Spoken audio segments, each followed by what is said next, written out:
And now, introducing the new lineup of Pokemon combat figures. With launching SPINARAK, lightning bolt blasting Zapdos, horn attacking heracross.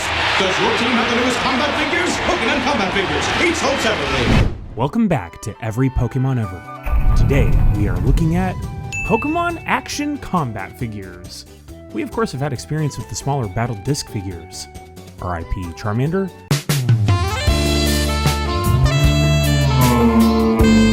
But as time passed, Hasbro would eventually announce the retirement, or graduation, of some figure models as they brought in the next generation of Pokemon. They wanted to elevate their game, so alongside the usual action figures, they made a new breed of battling plastic globs. The original run of these included the 3 evolved Kanto starters, which could squirt, shoot a flame torpedo, and whip some vines.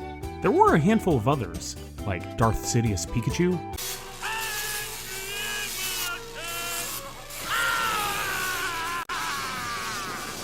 Graveler, and Nidorino.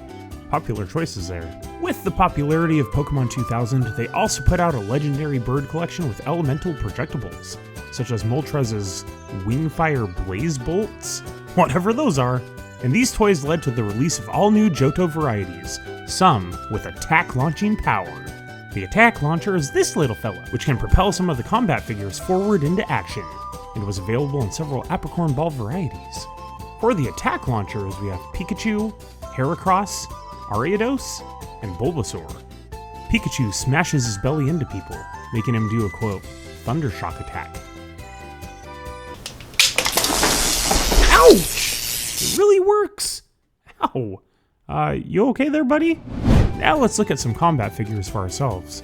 Chikorita has a whimsical leaf attack. Yeah. That's, wow. And meanwhile, Cyndaquil would shoot flames from his backside, and Totodile could squirt you after you pour water into his... What?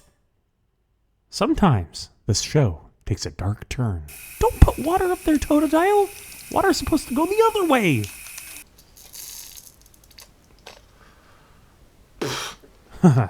Anyway, this Heracross variety has some nice headbutting action.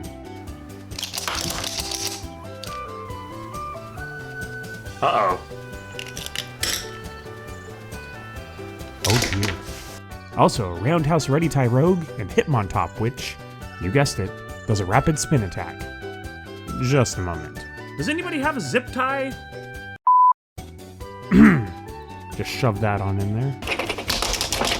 Yes! But my favorite of the bunch has to be SPINARAK, who shoots this little web from his butt. Got him. When the 5th anime series, the Johto-centric Pokemon Master Quest, made its debut, a bunch of these toys were repainted and sold in a new Shining collection, and much like shiny Pokemon in the game, are extremely rare and hard to find today. That Charizard is sick! Of course, these aren't the only toys we borrowed from the 2000 Hasbro Toy Fair, but their legacy for furthering the world of interactive Pokemon play lives on. And now, I have a way to shoot webs at people who annoy me. SPINARAK-MAN, does whatever SPINARAK-MAN does. Is he here? Is he there? No one knows. He's SPINARAK-MAN. Watch out for the SPINARAK-MAN. Watch out for the SPINARAK-MAN. This episode's a disaster. And then there are rare varieties such as Houndour and Elekid.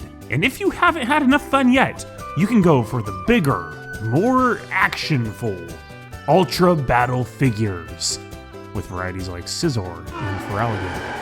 But I've seen enough. Anyway, thanks for joining me, and I'll see you next time.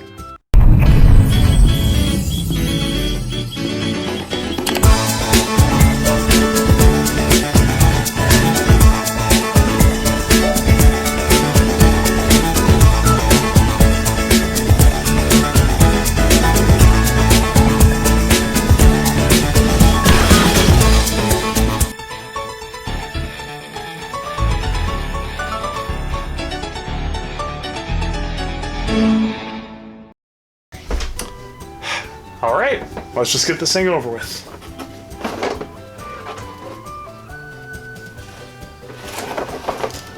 What is this? Every Pokémon Ever is 100% non-profit, by the fans for the fans, but there is a way that you can help out. We're supporting St. Jude Children's Hospital. Donate today and help end childhood cancer.